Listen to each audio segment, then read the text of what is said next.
Alhamdulillah wa kafa. Wassalatu wassalamu ala rasulil mujtaba Sayyidina wa habibina wa syafi'ina wa maulana Muhammadin al-Mustafa wa ala alihi wa ashabihi wa dhurriyyatihi wa kulli man ittaba'al huda. Ashhadu an la ilaha illallah wahdahu la syarika lah wa ashhadu anna Muhammadan abduhu wa rasuluhu la nabiyya wa la rasula ba'da. Qala Allah Ta'ala fi kitabihil karim, a'udzu billahi minasy syaithanir rajim. Ya ayyuhalladzina amanu taqullaha haqqa tuqatih wa la tamutunna illa wa antum muslimun. Ma'asyiral muslimin, sidang jamaah Jumat yang dimuliakan oleh Allah Subhanahu wa taala. Lagi dan lagi Allah memberikan kita kesempatan. Lagi dan lagi Allah memberikan kita kesehatan. Di mana nikmat-nikmat Allah ini Allah berikan kepada orang-orang yang dipilih olehnya, yang dikehendaki olehnya, yakni kita semua yang berada di tempat yang mulia ini. Kita senantiasa untuk bersyukur pada Allah Subhanahu wa taala dan senantiasa untuk mengirimkan salawat karena di hari Jumat begitu banyak manfaat.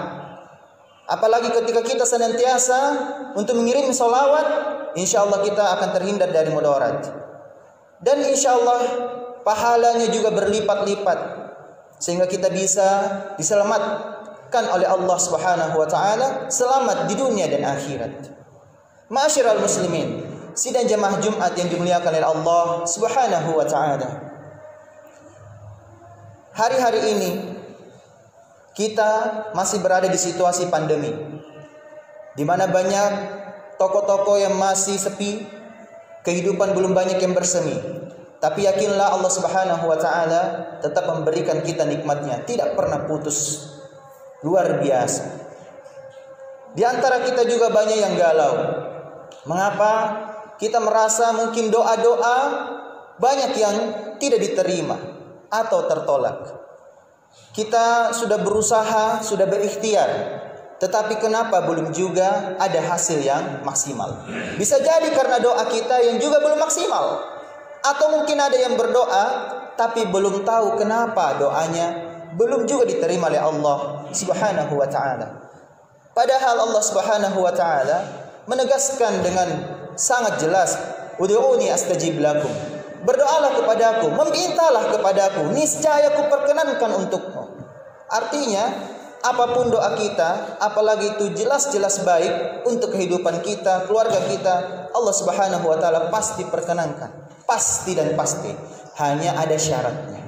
Inilah kenapa tema pada khutbah kali ini, kenapa tadi protokol menyampaikan doa yang tertolak. Inilah tema yang akan kita angkat. Ada 4 unsur di mana ketika doa kita ini tertolak, sehingga ketika kita mau doa kita ini diterima, maka perbaiki 4 unsur ini. 4 unsur ini saya sebut dengan 4P. Apa itu 4P? Yang pertama pikiran, yang kedua perkataan, yang ketiga adalah perasaan, yang keempat adalah perbuatan. Keempat unsur ini harus terjadi sinkronisasi, terjadi simultan. Tidak boleh hanya salah satunya saja yang bagus, yang lainnya tidak. Pikiran bagus, tapi perkataan selalu mengumpat. Perkataan selalu kata-kata yang kotor. Maka inilah juga salah satu alasan, unsur yang rusak sehingga doa itu tertolak. Maka para ulama di dalam agama kita sudah jelas-jelas ada syarat-syarat diterimanya amal ibadah, terutama juga doa. Karena doa juga bagian dari amal ibadah. Dan ini adalah doa, adalah unsur yang paling penting ketika kita dalam berdoa. Salat kita juga tergolong adalah doa. As-salatu doa, kata Rasulullah. Salat adalah doa. Kita sudah salat, kita sudah melakukan perbuatan, tapi jangan sampai kita lalai di dalam salat kita. Maka kenapa 4 unsur ini ketika tidak terpenuhi kita sudah salat, tetapi kenapa banyak doa kita belum dikabulkan? Bisa jadi kita lalai dalam salat, pikiran kita lari kemana-mana, perasaan kita tidak khauf, tidak berharap kepada Allah, tidak takut kepada Allah, dan tidak ada roja, tidak ada optimisme di dalam diri. Maka 4 unsur ini rusak. Maka perhatikanlah syarat-syarat supaya doa kita ini bisa diterima. Yang pertama, ma'asyiral muslimin rahimakumullah. Yang pertama adalah kita harus mengenal dulu kepada siapa kita berdoa. Ini yang banyak orang tidak lihat dengan sedetail-detailnya. Kita berdoa kepada siapa? Apakah kita lebih banyak meminta kepada makhluk atau kepada yang menciptakan makhluk? Ketika kita kerja misalnya, lebih banyak kita meminta kepada manusia dibandingkan meminta kepada yang menciptakan manusia. Maka berdoa itu adalah unsur ibadah yang tidak boleh ada unsur kesyirikan di dalamnya. Di mana ketika di kantor kita memaksimalkan ikhtiar tanpa ada yang namanya unsur meminta-minta, tanpa ada unsur di mana kita berharap kepada makhluk. Maka di sini kita harus mengenal Allah sebagai Rabb kita, sebagai tempat kita mengadu, tempat kita untuk menyampaikan segala curahan hati kita. Ketika yang pertama ini sudah jelas, kita sudah mengenal Allah Subhanahu wa taala, kita berdoa hanya kepadanya tanpa ada sekutu baginya, maka perhatikan lagi syarat yang kedua. Syarat yang kedua adalah kita jangan lupa untuk memuji dan mengirim sholawat. Banyak di antara kita lupa terhadap hadis Rasulullah Sallallahu Alaihi Wasallam yang diriwayatkan oleh Imam Tabrani. Doa itu menggelantung antara langit dan bumi. Ketika kita berdoa kepada Allah, itu menggelantung antara langit dan bumi. Tidak akan sampai kepada Allah ketika kita lupa untuk mengirim salawat. Maka ketika kita berdoa, mengangkat tangan kita berdoa kepada Allah, kita memujinya. Alhamdulillah, segala puji bagimu ya Allah. Dalam ajaran Rasulullah, itu ketika Rasulullah berdoa, itu banyak sekali ajaran Rasulullah, banyak sekali metode-metode pujian-pujian yang bisa kita panjatkan kepada Allah Subhanahu wa taala. Sebagaimana contoh, ya Allah, hamba memujimu dengan segala pujian yang Engkau miliki ya Allah. Baik yang Engkau miliki di dalam kitab-kitabmu maupun yang Engkau ajarkan kepada hamba-hamba pilihanmu, kepada Nabi dan Rasulmu. Allahumma sholli wa sallim ala Muhammad. Nah, ketika kita sudah memenuhi syarat yang kedua ini, maka setelah itu barulah kita untuk meminta kepada Allah. Jadi ada adabnya yang jelas, sehingga doa itu tidak tertolak. Maka ketika kita sudah mengenal siapa yang kita tempati berdoa, lalu kita sudah memujinya, lalu mengirimkan salawat, maka unsur yang ketiga, syarat yang ketiga adalah berprasangka baik. Perasaan ini harus jelas. Keempat unsur tadi sudah jelas di pikiran, perkataan, kita sudah berdoa, mengucapkan, kita menyampaikan secara langsung, kita berucap, tetapi dengan suara yang lirih, suara yang lembut, hanya kita yang mendengarnya. Lalu perasaan juga harus berprasangka baik. Karena di dalam hadis qudsi Allah Subhanahu wa taala berfirman, "Inni inda dhanni abdi bi." Aku sesuai dengan prasangka hambaku kepada aku. Kalau dalam bahasa motivator, para motivator mengatakan bahwa Allah itu maha oke. Allah itu maha oke. Kalau kita berprasangka baik, misal ada proyek yang dimana kita harus menangkan proyek ini, dimana proyek ini adalah proyek yang halal dan thayyib, lalu kita berprasangka baik kepada Allah, insya Allah goal ini, maka Allah pun menjawab oke, goal. Tapi kalau dalam perasaan kita, prasangka kita muncul prasangka buruk, kayaknya tidak goal ini, maka Allah pun mengatakan oke, tidak goal. Maka prasangka juga penting untuk kita perbaiki. Senantiasa untuk berprasangka baik kepada Allah Subhanahu wa taala. Inni inda dhanni abdi bi. Aku sesuai dengan prasangka hambaku kepadaku. Maka ini perlu dilatih. Pikiran sudah tenang, pikiran sudah oke. Perkataan yang kita ucapkan selalu baik, maka perasaan juga kita harus kontrol juga. Kita harus bisa memahami bahwa Allah Subhanahu wa taala itu ketika kita berprasangka baik, kita sabar. Karena setiap doa itu dijawab, setiap doa itu diijabah. Tetapi ingat, ada proses untuk sampai ke sana. Banyak sekali kisah. Ketika ada seseorang yang berdoa, dia dalam kesulitan, ternyata doanya itu disampaikan pada pukul pagi hari, di waktu pagi, ternyata malam hari sudah terwujud.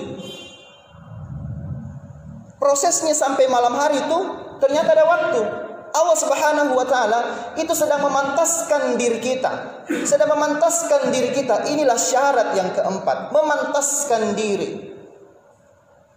Jadi ketika kita berdoa kepada Allah Subhanahu wa taala, minta, ya Allah berikanlah hamba uang 1 miliar. Ngaca kita dulu. Ngaca dulu kita dulu. Apakah kita sudah pantas ketika misal ada sebuah perusahaan, tiba-tiba kita dipercayakan untuk memegang perusahaan itu, yang dimana dulunya kita ini hanya sebatas karir kita di bawah, tiba-tiba langsung loncat ke atas, tapi kita tidak memiliki ilmu yang memadai untuk menanganinya, maka pasti dan pasti urusan itu akan hancur. Ketika kita berdoa, misal, ya Allah, semoga hamba memiliki karir yang baik. Ketika kita berdoa seperti itu, Allah sedang memantaskan kita, Allah uji kita. Ujiannya apa? Misal, diuji kesabaran kita, naik level kita menjadi misal supervisor. Lalu kita naik jadi manajer. Itu dia tidak mungkin langsung loncat. Maka kenapa? Kalau kita sudah pantas, maka Allah Subhanahu wa taala perlahan-lahan sudah memantaskan, sudah mengabulkan doa kita. Maka lihat dulu diri kita, ngaca dulu, bercermin dulu. Apakah kita sudah pantas untuk mendapatkan jabatan, tahta, mendapatkan harta? Sehingga Allah Subhanahu wa taala tahu bahwa engkau itu pantas, sehingga tidak terjadi kerusakan di muka bumi ini. Sudah cukuplah sebuah urusan itu dipegang oleh orang-orang yang bukan ahlinya. Ketika sebuah urusan dipegang oleh orang-orang yang bukan ahlinya, maka tunggulah kehancuran di dalamnya. Maka kita harus memantaskan diri. Karena setiap kesulitan itu kita pasti memiliki level untuk bisa menanganinya. Ini adalah syarat yang keempat. Lalu syarat yang kelima, syarat yang terakhir, masyiral muslimin rahimakumullah. Ini yang paling kita pahami. Yakni apa? Kita memperbanyak ibadah. Kita memperbanyak amal soleh. Karena ini kalau orang sebut dengan tawassul. Kalau kita sudah berdoa, pahami, ada sebuah kisah. Kisah ini dialami oleh Sa'd Abi Waqqas, sahabat Rasulullah sallallahu alaihi wasallam, yang dimana dia ini sudah dijamin masuk ke dalam surga. Dia meminta kepada Rasulullah, ya Rasulullah, doakan saya agar doaku ini diijabah, agar doaku ini dikabulkan. Bayangkan, Sa'd bin Abi Waqqas sudah dijamin masuk ke dalam surga, tetapi tetap meminta kepada Rasulullah agar doanya dikabulkanlah. Kita ini siapa? Belum ada jaminan sama sekali. Sehingga apa jawaban Rasulullah sallallahu alaihi wasallam kepada Sa'ad? Wahai Sa'ad, perbaiki makananmu, maka doamu pasti dikabulkan. Hadis ini diriwayatkan oleh At-Tabrani. Jadi kalau ada di antara kita yang sudah berdoa, sudah positif di pikiran, perkataan, perasaan juga sudah berprasangka baik kepada Allah, sudah ikhtiar yang maksimal, tetapi kenapa juga doa kita belum dikabulkan? Bisa jadi karena makanan yang kita makan berasal dari sumber yang haram. Maka jangan heran kenapa ada seseorang yang sedang lusuh, berpergian jauh, lalu dia berdoa kepada Allah. Tapi Rasulullah mengatakan, bagaimana doanya bisa dikabulkan sedangkan makanannya dari sumber yang haram, pakaiannya berasal dari sumber yang haram? Bagaimana mungkin?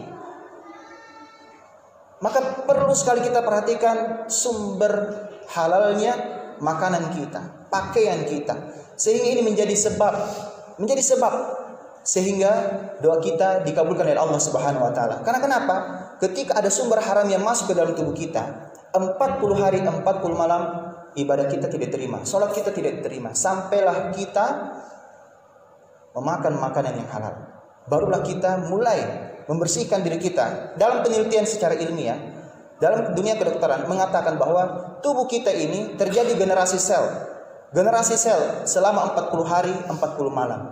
Jadi kalau ada makanan yang baru masuk ke dalam tubuh kita, butuh pembersihan, butuh generasi sel yang baru selama 40 hari.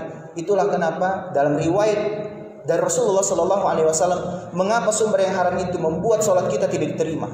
Maka jangan heran kenapa Rasulullah menyampaikan kepada orang yang sudah lusuh pakainya, sudah bepergian jauh. Bayangkan sudah bepergian, orang yang musafir itu doanya tidak tertolak, tapi kenapa masih ditolak?